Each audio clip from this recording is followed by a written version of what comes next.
मेरे अब्बा हमेशा एक कहानी सुनाया करते थे कि एक दफ़ा एक बाप बेटा कहीं जा रहे होते हैं। रास्ते में उन्हें घर की लाइट जलती हुई नज़र आती है। तो बेटा बाप से पूछता है कि अब्बा, इस घर की रोशनी जल रही है, इस घर का चिराग जल रहा है आज भी, जबकि हम तो इस घर को कई दफ़ा लूट चुके हैं और हमारे घर में तो आज भी अंधेरा है।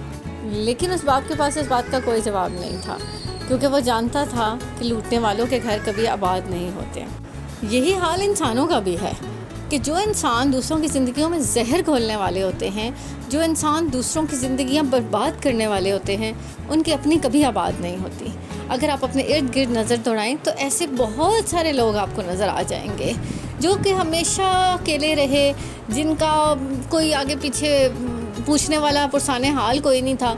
जब तक जवानी होती है, जब तक पैसा होता है, ज़ोर होता है, वो अपना आप लोगों पे दिखा रहे होते हैं, अपना हुक्म चला रहे होते हैं, लोगों की ज़िंदगियों को कंट्रोल कर रहे होते हैं। लेकिन जैसे जैसे वक्त गुजरता जाता है, बुढ़ापा आता है, पैसा हाथ से चला जाता है, अब वो उस तरह से उनका ज़ोर नहीं रहता है, तो वक्त के साथ साथ फिर सब कुछ बदलना शुरू हो जाता है। और आखिरकार जब बिल्कुल बुढ़ापे की ज़िंदगी उनकी आ जाती है तो यकीन करें कि वो इतनी ख़राब होती है, इतनी अस्तगफिरुल्लाह, इतनी गंदी होती है कि कोई पुरसाने हाल नहीं होता उनका।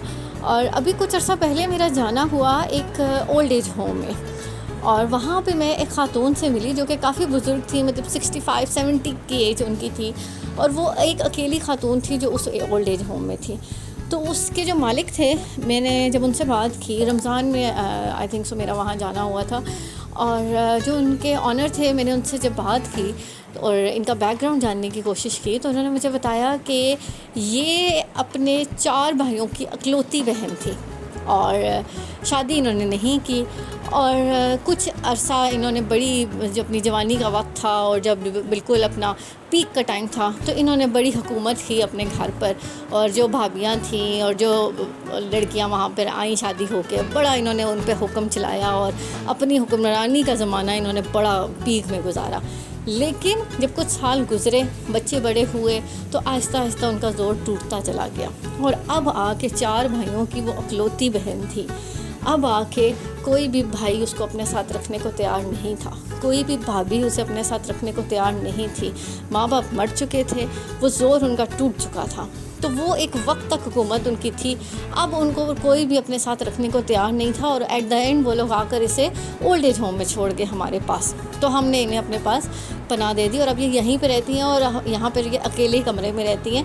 यहाँ पे भी वो कहते हैं कि ये किसी के साथ नहीं रहती हैं। तो वो बात पे मुझे हंसी भी आई कि अभी भी उनके अंदर जो चीज़ वो जवानी और बचपन से पल रही थी ना, वो अभी भी उनकी हरकतें चेंज नहीं हुई। यहाँ भी आके उन्होंने किसी से लगा के नहीं रखी है, उन्होंने उसको अलग रूम दिया हुआ था और वो बेचारी अकेली वहाँ पे रह रही थी। लेकिन ये भी क्या ज़िंदगी है कि आप अकेले जो है ना, बुढ़ापे के लिए आप कुछ भी सेव ना करें। जब आप जवानी में ऐसी हरकतें करते हैं ना, किसी को बचने नहीं देते हैं, दूसरों की ज़िंदगियाँ हराम करते हैं, दूसरों का जीना हराम किया हुआ होता है आप लोगों ने, उस टाइम तो कुछ वक्ती हालात की वजह से लोग आपको बर्दाश्त भी कर लेते हैं। लेकिन फिर क्या होता है कि जब वो समय का पहिया फिरता है और जो है ना किसी और के हाथ में हुक्मरानी जाती है ना, तो फिर आपका ज़ोर टूट जाता है। फिर जो मकफ़ाते अमल है ना, वो भी आपके सामने खड़ा होता है तैयार।